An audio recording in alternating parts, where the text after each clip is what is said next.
Dalawang hininalang drug personality ang naaresto sa Santa Cruz Municipal Police Station sa sinagawang magkahiwalay na operasyon sa Bubukal, Laguna.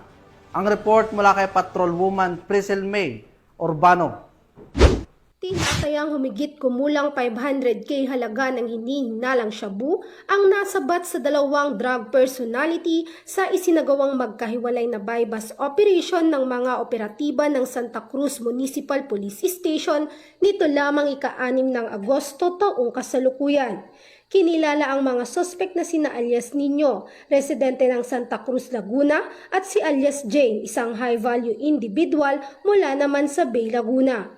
Ayon sa ulat ng Santa Cruz Municipal Police Station, unang isinagawa ang operasyon laban kay alias Nino sa Barangay Bubukal, Laguna. Nahuli ito matapos bentahan ng hinihinalang shabu ang isang undercover police na nagpanggap bilang pusher buyer.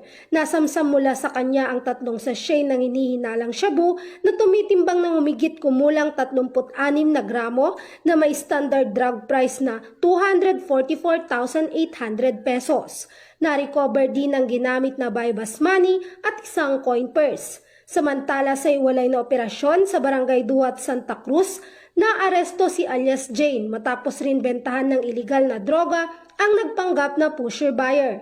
Nakuha sa kanya ang 7 sachet na hinihinalang shabu na tinatayang may timbang na 52 gramo at nagkakahalaga ng humigit kumulang 353,600 pesos.